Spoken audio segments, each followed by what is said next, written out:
اعوذ باللہ من الشیطان الرجیم بسم اللہ الرحمن الرحیم فویل للذین یکتبون الکتاب بأیدیہم ثم یقولون ھذا من عند اللہ لیشتروا بہ ثمنا قلیلا فویل لہم مما کتبت ایدیہم وویل لہم مما یکسبون وقالوا لن تمسنا النار إلا أياما معدودة قل اتخذتم عند الله عهدا فلن يخلف الله عهده أم تقولون على الله ما لا تعلمون بلى من كسب سيئة وأحاطت به خطيئته فأولئك أصحاب النار هم فيها خالدون والذین آمنوا وعملوا الصالحات اولئک اصحاب الجنہ ہم فیہا خالدون۔ صدق اللہ العظیم۔ آمنت بما انزل اللہ من کتاب۔ اس وقت قرآن پاک کے پہلے پارے میں دوسری سورۃ شریفہ سورۃ البقرہ، اس کی آیت نمبر 79، 80، 81 اور 82،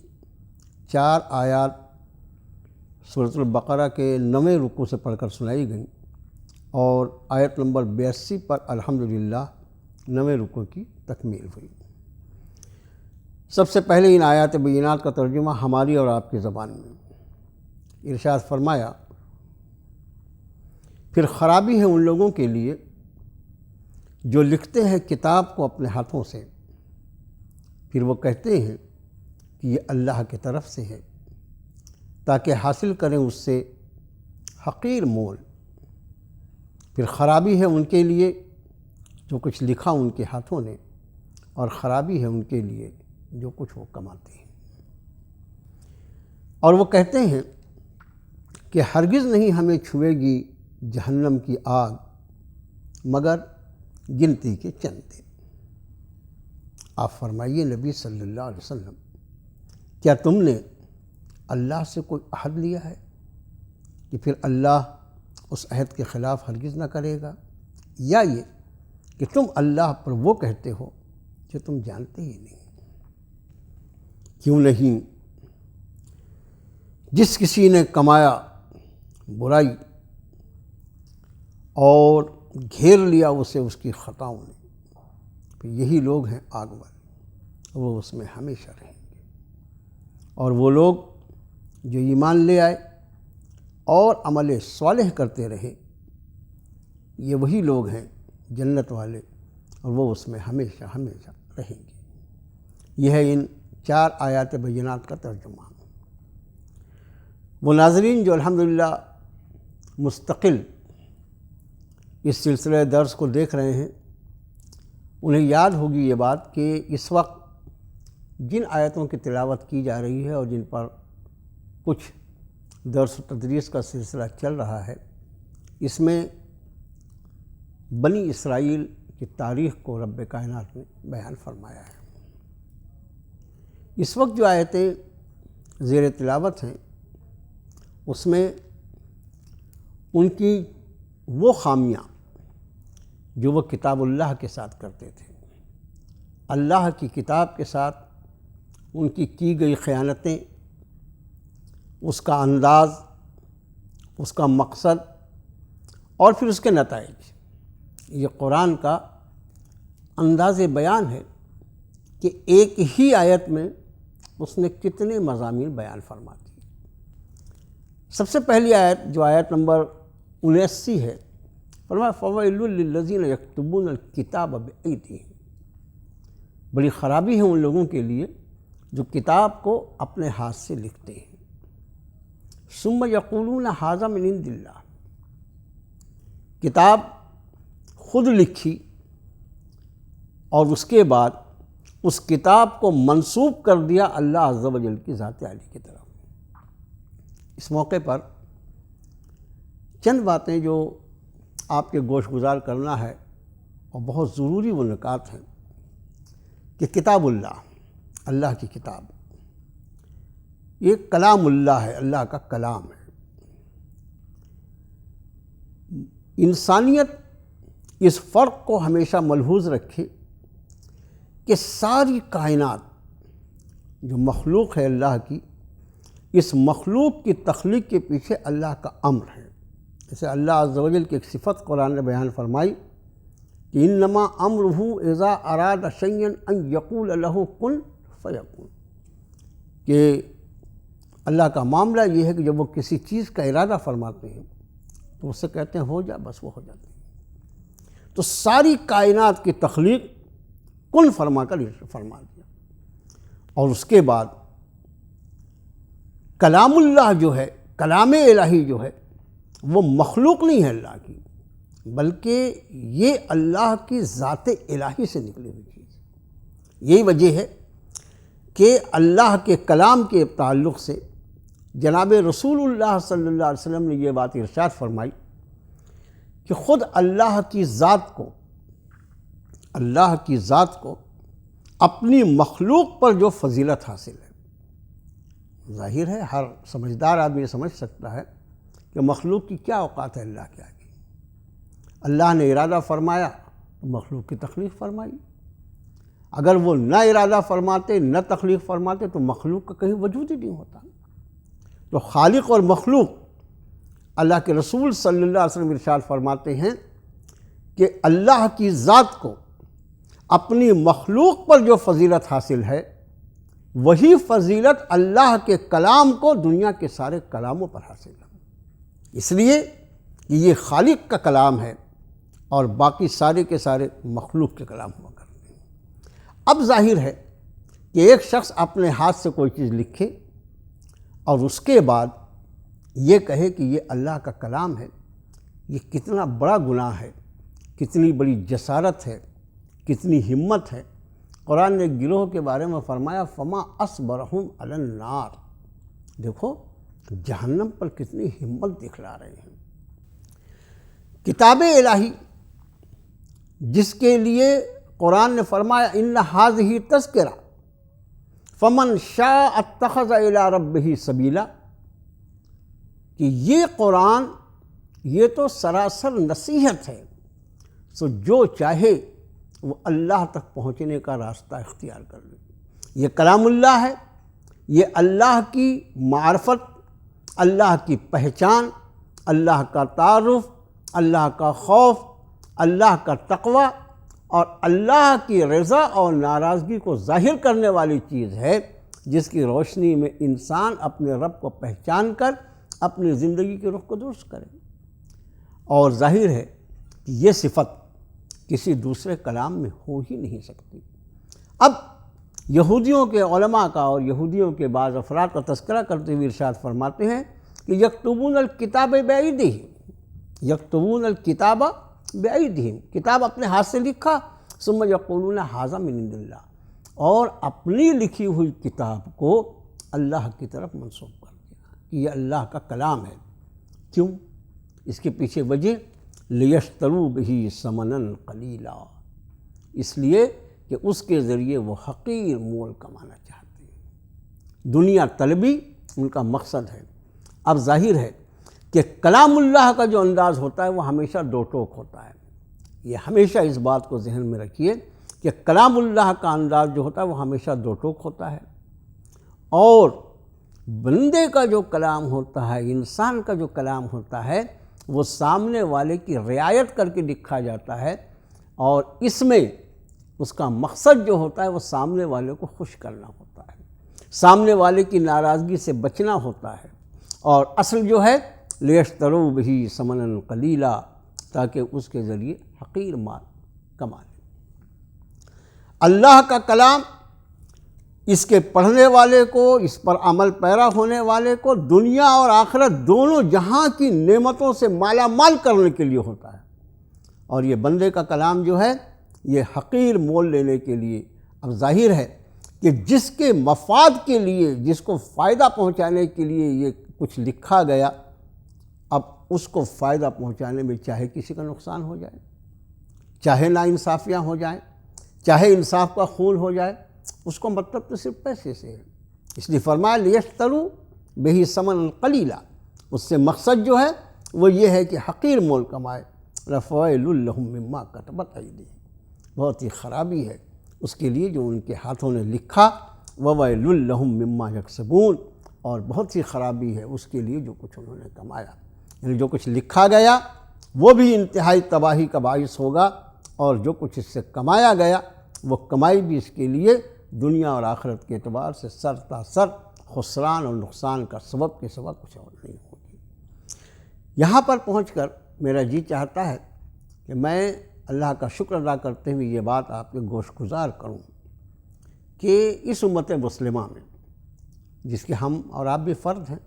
فی زماننا ہزاروں خرابیاں پیدا ہو گئیں، لیکن اس کے بعد بھی اللہ کا شکر ہے کہ کلام اللہ، اس کے بعد اس کے تراجم، اس کے تفاسیر، اس کے بعد احادیث رسول، جناب رسول اللہ صلی اللہ علیہ وسلم کے وہ مقدس اقوال جس کو امت مسلمہ احادیث رسول کے نام سے جانتی ہے، ان دونوں کو امت مسلمہ نے بالکل جداگانہ رکھا ہے۔ کلام اللہ جو بسم اللہ کے با سے شروع ہو کر ناس کے سین پر جو اختتام، جو تکمیل جس کی ہوتی ہے، آپ الحمدللہ دیکھیں گے کہ اس کے ایک شوشے میں، ایک نقطے میں، ایک زیر و زبر میں کہیں کوئی فرق نہیں۔ ٹھیک اسی طرح احادیث مبارکہ، یہ بخاری شریف ہے، یہ مسلم شریف ہے، یہ ترمذی ہے، یہ نسائی ہے، یہ ابو داؤد ہے، احادیث مبارکہ الگ، اور اس کے بعد پھر ہماری دوسری کتاب ہے، یہ ہدایہ ہے، یہ شرح ہدایہ ہے، یہ سراجی ہے، اس کے بعد پھر اس سے ہٹ کر یہ علم صرف کی کتابیں ہیں، یہ علم نحو کی کتابیں ہیں، اس کے بعد یہ تذکرۃ الاولیاء ہے، یہ ہمارے اسلاف، ہمارے اولیاء اللہ کے واقعات ہیں۔ یہ سارے علوم کو امت مسلمہ نے الحمدللہ انتہائی دیانتداری کے ساتھ اتنا الگ الگ رکھا ہے کہ اس میں کسی طرح کے خلط ملط ہونے کا سوال ہی نہیں پیدا ہو۔ یہ خاص توفیق الہی سے ہوا ہے، اور اس کے بعد بھی الحمدللہ ثم الحمدللہ اس امت کا ایک بہت بڑا طبقہ، یہاں پر میں ایک بات عرض کر دوں کہ معدود چند ایسے لوگ جو دین کو بیچ کر، جنہوں نے دین کو ذریعہ تجارت بنا لیا ہے، دین کو اپنا پیٹ پالنے کا ذریعہ بنا لیا ہے، ایسے چند لوگ تو ہر زمانے میں پائے جاتے ہیں، لیکن امت مسلمہ کا الحمدللہ بہت بڑا طبقہ آج بھی وہ ہے جو للہ فی اللہ اللہ کے دین کی خدمت کر رہا ہے، اور اس کی برکات ہم اپنی آنکھوں سے دیکھ رہے ہیں۔ آپ سارے انبیاء علیہ نبینا علیہ الصلوۃ والسلام کی سیرت مبارکہ جو قرآن نے بیان فرمایا ہے الگ الگ، اس میں چند چیزیں جو ہیں وہ آپ کو سب میں مشترک دکھائی دیں گی، ایک جیسی۔ اس میں ایک خاص چیز آپ دیکھیں گے کہ جب حضرات انبیاء نے اپنی اقوام کے سامنے کہا کہ ہم تم سے اس پر کسی اجر کا سوال نہیں کرتے، اس کا کوئی بدلہ ہم نہیں چاہتے، ان اجریہ الا علی اللہ، اس کا اجر، اس کا بدلہ، اس کی اجرت، اس کا معاوضہ اللہ کے ذمہ ہے۔ حضرات انبیاء علیہ نبی صلی اللہ علیہ وسلم، اکثر و بیشتر انبیاء کے اقوال آپ کو یہ ملیں گے قرآن شریف میں کہ انہوں نے اپنی امت سے کہا کہ اس پر ہم نے آپ سے کوئی، اور آپ اس دین کا نظام دیکھیے۔ ہمارے ہاں ایک چیز فرض ہے، زکوٰۃ فرض ہے ہر صاحب نصاب پر، لیکن امت کا بہت بڑا طبقہ الحمدللہ یہ بات جانتا ہے کہ یہ زکوٰۃ جو ہے یہ امت کے سارے لوگوں کو دی جا سکتی ہے، لیکن کوئی شخص خاندانی طور پر اگر جناب رسول اللہ صلی اللہ علیہ وسلم سے تعلق رکھتا ہے، آپ سے خاندانی تعلق رکھنے والے کے اوپر،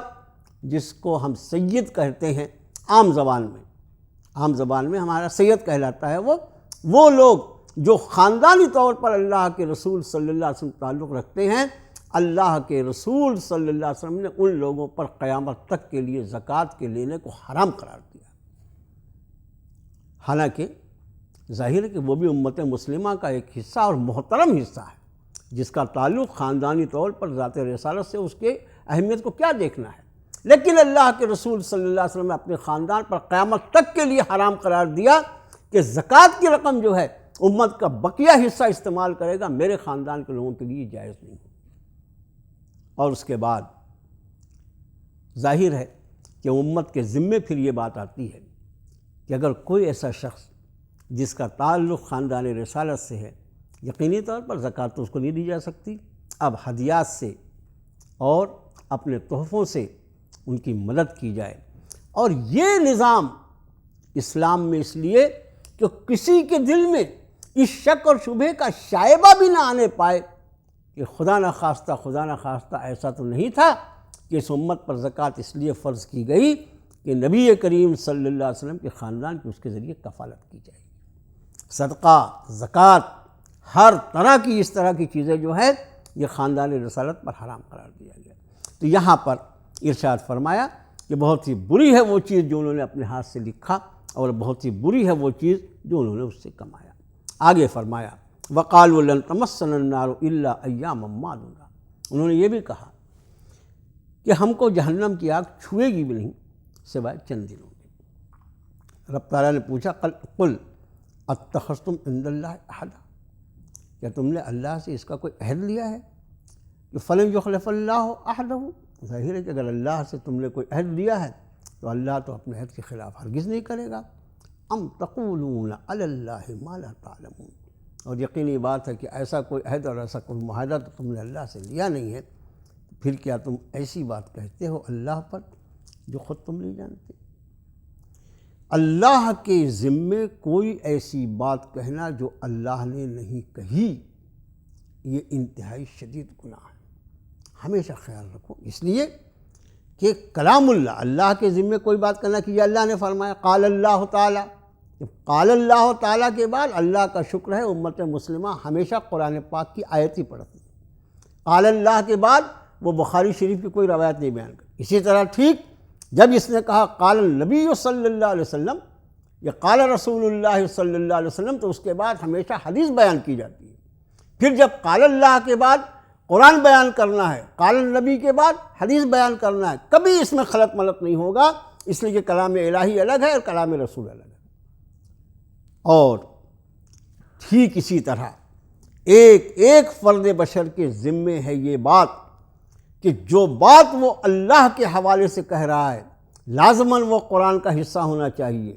جو بات وہ جناب رسول اللہ صلی اللہ علیہ وسلم کے حوالے سے کہہ رہا ہے لازماً وہ حدیث شریف ہی ہونی چاہیے، اور اس کے ماں سوا اگر وہ کچھ کہتا ہے تو وہاں پر قال اللہ اور قال النبی استعمال نہیں کیا جا سکتا۔ اللہ کے رسول صلی اللہ علیہ وسلم نے حدیث شریف میں فرمایا کہ کوئی شخص اگر ایسی بات میرے ذمے کرے یا میرے حوالے کرے جو میں نے نہیں کہی ہے تو وہ اپنا ٹھکانہ جہنم میں بنا لے۔ اس لیے کہ جس طرح کلام الہی یہ اللہ کا کلام ہے، جناب محمد الرسول اللہ صلی اللہ علیہ وسلم کی زبان مقدس سے نکلا ہوا ایک ایک لفظ بھی وحی ربانی ہے، وحی الہی کا حصہ ہے، جس کو رب نے فرمایا وما ینطق عن الہویٰ ان ہوا الا وحی یوحیٰ۔ صرف اللہ کے کلام یعنی قرآن میں اور حدیث میں، یہ فرق میں نے کسی اور موقع پر بھی آپ سے عرض کیا تھا، یہ ہمیشہ یاد رکھیں۔ چند بنیادی باتیں اگر آپ کو یاد رہ گئی تو انشاءاللہ بہت سارے مسائل کو سمجھنے میں آپ کو آسانی ہوگی، کہ جو قرآن ہے جس کو ہم کلام اللہ کہتے ہیں، یہ الفاظ بھی اللہ عز و جل کے، الفاظ بھی اللہ عز و جل کے، اسی لیے یہ مخلوق نہیں ہے۔ اور جس کو ہم احادیث کہتے ہیں وہ بھی الفاظ، وہ پورے اس کے مضامین جو ہوتے ہیں وہ اللہ کی طرف سے نازل شدہ ہوتے ہیں نبی کریم صلی اللہ علیہ وسلم کی ذات عالی پر، آپ کے قلب انور پر، اور اس کو آپ اپنے الفاظ میں ادا فرماتے ہیں۔ تو قرآن اور حدیث کا فرق کیا ہے کہ قرآن جو ہے یہ کلام اللہ ہے، اللہ ہی کے الفاظ ہیں، اور احادیث مبارکہ جو ہے وہ بھی وحی الہی کی ایک قسم ہے، مگر الفاظ اس میں نبی کریم صلی اللہ علیہ وسلم کے ہوتے ہیں۔ صرف یہ فرق ہے کلام اللہ میں اور کلام رسول میں، کہ الفاظ جو ہیں کلام اللہ کے ہیں، اور کلام رسول اس کو اس لیے کہا جاتا ہے کہ مضمون اللہ کی طرف سے ہی نازل شدہ ہے، لیکن اس کے الفاظ اللہ کے رسول صلی اللہ علیہ وسلم کے ہیں۔ اب کوئی بات جو کلام اللہ یا کلام رسول میں ملائی جائے، ظاہر ہے کہ یہ تو آدمی کی بہت بڑی جسارت ہوگی، بڑی ہمت ہوگی، بہت بڑا گناہ ہوگا۔ اس لیے ہر مومن کو اس پر بہت ہی احتیاط کرنے کی ضرورت ہے۔ اب آگے رب تعالیٰ نے جو اس آیت شریفہ میں فرمایا کہ تم یہ جو کہہ رہے ہو کہ ہمیں کچھ دن کے لیے آگ چھوئے گی، اس کے بعد تو ہم آزاد کر دیے جائیں گے، تو یہ کہ ایسا کوئی عہد اللہ نے تم سے کیا ہے؟ ظاہر ہے کہ ایسا کوئی عہد وہ دکھا نہیں سکتے، اس لیے فرمایا کہ تم اللہ پر وہ بات کہتے ہو، ام تقولون علی اللہ، تم اللہ پر وہ بات کہتے ہو ما لا تعلمون، جو تم جانتے نہیں، ایسی جسارت کیوں کرتے ہو؟ بعد میں دو آیتیں جو ہیں وہ مضامین کو واضح کرتی ہیں، بلا من کسب سیئۃ واحاطت بہ خطیئتہ فاولئک اصحاب النار، کیوں نہیں؟ یہ بلا جو ہے اس کا دو ترجمے، ہاں ایک اور ترجمہ دوسرا ہوتا ہے کیوں نہیں، جس کسی نے کمایا سیئہ گناہوں کو برائیوں کو، واحاطت بہ خطیئتہ اور گھیر لیا اس کو اس کی خطاؤں نے، فاولئک اصحاب النار، ایسے سارے لوگ جہنم والے، ہم فیہا خالدون، وہ اس میں ہمیشہ رہیں گے۔ یہ خلود جہنم، خلود کہتے ہیں ہمیشہ رہنے کو۔ اس دنیا میں اور آخرت میں جو زمین آسمان کا فرق ہے، یا جو بہت سی بین فرق ہے، وہ یہ ہے یہ دنیا فانی ہے، یہ دنیا فانی ہے۔ جب دنیا فی نفسہ ہی فانی ہے تو دنیا میں رہنے والا آدمی جو ہے وہ باقی کیسے رہ سکتا ہے؟ جب پوری دنیا فانی ہے تو اس میں بہنے رکھنے والا جس کو رکھا گیا انسان کو وہ کیسے باقی ہوگا؟ وہ بھی فانی ہے، اور برخلاف اس کے آخرت وہ ہمیشہ باقی رہنے والی۔ اسی بات کو قرآن نے فرمایا بل تؤثرون الحیات الدنیا والآخرۃ خیر وابقیٰ، تمہارا حال یہ ہے کہ تم نے دنیا کی زندگی کو ترجیح دے دیا ہے، اس کو اختیار کر لیا ہے، اس کو اہمیت دیا ہے۔ بل تؤثرون الحیات الدنیا والآخرۃ خیر وابقیٰ، جبکہ آخرت اس سے کہیں بہتر ہے، اور پھر یہ کہ وہ باقی رہنے والی ہے، وہ ہمیشہ رہنے والی ہے۔ کون سا انسان ایسا ہو سکتا ہے جس کو اللہ نے عقل کی دولت سے نوازا ہو اور وہ باقی رہنے والی چیز کے مقابلے میں ختم ہو جانے والی چیز کو ترجیح دے یا اس کو اختیار کرے؟ تو یہاں فرمایا بلا من کسب سیئہ، جس کسی نے برائیوں کو کمایا، احاطت بہ خطیئتہ،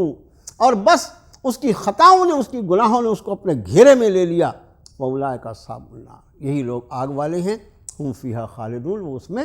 ہمیشہ ہمیشہ رہیں گے۔ یہ اشارہ جو ہے اس طرف ہے کہ جو شخص کفر کرتا ہے، کفر کے ساتھ اس کی کوئی نیکی اللہ کی بارگاہ میں قبول ہی نہیں ہوتی۔ کفر یہ سب سے بڑا بنیادی گناہ ہے، اور اس گناہ کی بنیاد پر ساری نیکیاں ضائع ہیں۔ حبطت اعمالہم فلا نقیم لہ یوم القیامۃ وزنا، اور اس کے مد مقابل ایمان یہ سارے اعمال کی قبولیت کی بنیاد ہے، اور ایمان والے کے لیے اللہ عز و جل کی خصوصی عطا ہے کہ اس کے گناہ توبہ سے اس کے گناہ معاف ہوتے رہتے ہیں مختلف ذرائع سے۔ اب ان مختلف ذرائع کی تفصیل انشاءاللہ اور کسی آیت کے ذیل میں آ جائے گی آپ کے سامنے، لیکن کفر وہ گناہ ہے جس کی تاریکیاں، جس کی نحوست اس درجے میں ہے کہ کفر کے ساتھ اللہ کی بارگاہ میں کوئی عمل جو ہے وہ نیکیوں کے خانے میں درج ہی نہیں کیا جاتا۔ اس لیے یہاں فرمایا کہ احاطت بہ خطیئت، اس کو اس کے خطاؤں نے گھیر رکھا ہے۔ مفسرین فرماتے ہیں کہ اس کے طرف اشارہ یہ ہے کہ یہ شخص جو ہے یہ ایمان نہیں لایا ہے، کفر کی نحوست کی وجہ سے اس کے پوری گناہ، اس کے سارے اعمال جو ہیں وہ خطاؤں میں گئے اور اس کو گھیرے ہوئے ہیں۔ فاولئک اصحاب النار ہم فیہا خالدون، یہ خلود فرمایا، اور خلود جو ہے یہ ہمیشہ خیال رکھیں، یہ خلود جہنم جو ہے وہ کفر کے ساتھ ہے، اور ایمان اللہ کی وہ عطا اور وہ بخشش ہے کہ جس کو اللہ نے ایمان کی دولت سے نوازا، پھر اس کی برکت سے اپنے گناہوں کی سزاؤں کو بھگتنے کے بعد اللہ تعالیٰ اس سے بھی اپنی حفاظت میں رکھے۔ لیکن احادیث مبارکہ میں واضح ہے یہ مضمون، اور قرآن شریف کی 20 آیات جو اس طرف اشارہ کرتی ہیں کہ وہ اپنی خطاؤں کی سزاؤں کو بھگتنے کے بعد انشاءاللہ ایمان کی برکت سے جہنم سے آزاد کر دیا جائے گا۔ اس لیے اگلی آیت میں اس کا تذکرہ فرمایا والذین آمنوا وعملوا الصالحات۔ یہ آیت واضح کرتی ہے کہ اوپر جو بیان ہو رہا تھا، جس کو اس کی خطاؤں نے گھیرا، وہ شخص ہے جس کو ایمان کی دولت نہیں ملی۔ والذین آمنوا وعملوا الصالحات اولئک اصحاب الجنہ۔ اب وہ لوگ جو ایمان لے آئے اور انہوں نے نیک اعمال کی، عمل صالح جو ہے یہ ایمان اور عمل صالح لازم و ملزوم ہے۔ عمل صالح کے لیے جو شرائط ہیں وہ اگر ہمیں یاد رہ جائیں، عمل صالح اس کو کہتے ہیں جو اللہ کے پسندیدہ اعمال ہیں، اور اللہ کے پسندیدہ اعمال جن چیزوں پر منحصر ہوتے ہیں،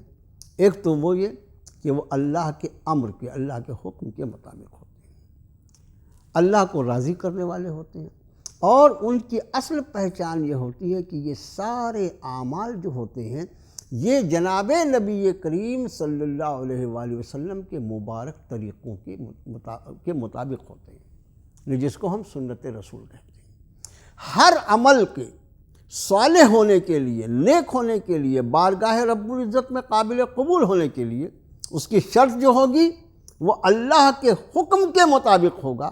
اور اللہ کے حکم کے مطابق ہونے کے ساتھ ساتھ اس پر نبی کریم صلی اللہ علیہ وسلم کی مقدس سنتوں کی چھاپ لگی ہوئی ہوگی۔ یا ہم یہ کہہ سکتے ہیں کہ عمل صالح اور عمل سیئہ جو ہے وہ بہت ہی واضح ہے امت مسلمہ کے لیے۔ وہ اللہ کا حکم دیکھے اور نبی کریم صلی اللہ علیہ وسلم کی سنت مبارکہ دیکھے، ان دو چیزوں سے مل کر عمل صالح بنتا ہے۔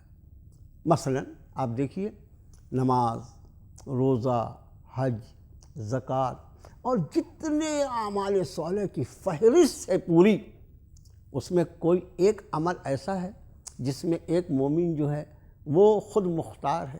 کہ فلاں عمل جو ہے وہ ایسا ہے یہ بندہ اپنے طور سے کر سکتا ہے؟ ہرگز نہیں۔ ہر عمل کے لیے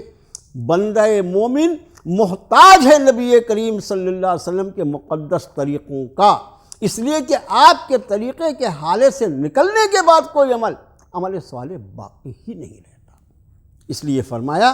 کہ جو لوگ والذین آمنوا وعملوا، وہ لوگ جنہوں نے ایمان کو قبول کیا اور عمل صالح کرتے رہے، اولئک اصحاب الجنہ، یہ جنت والے ہیں،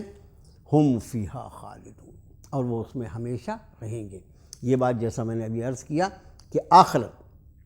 کے ٹھکانے جو ہیں وہ دو ہی ہیں، لا یستوی اصحاب النار و اصحاب الجنہ۔ قرآن نے کہا کہ آگ والے اور جنت والے یہ برابر نہیں ہیں، ایک جیسے نہیں ہیں۔ اصحاب الجنت ہم الفائزون، جنت والے تو وہ ہیں جو کامیاب ہو گئے۔ اس لیے کہ جس کے لیے جنت کا فیصلہ کر دیا گیا اللہ کی فضل سے، اس کی بارگاہ سے، تو یہ جنت میں اس کو خلود ہے۔ اور ٹھیک اسی طرح اس کا بھی خیال رہے، اللہ نہ کرے جس بد نصیب کے لیے جہنم کا فیصلہ کر دیا گیا اور اس کی بد اعتقادی کی وجہ سے، اس کے کفر کی وجہ سے اگر خلود کا فیصلہ کر دیا گیا، پھر اس خلود میں کبھی تبدیلی نہیں آئے گی۔ اس لیے ایک مومن مرد یا عورت اس کو ہمیشہ اللہ سے ڈرتے ہوئے اور حسن خاتمہ کی دعا کے ساتھ یہ دعا بھی کرنی چاہیے کہ اللہ تعالی ہمیں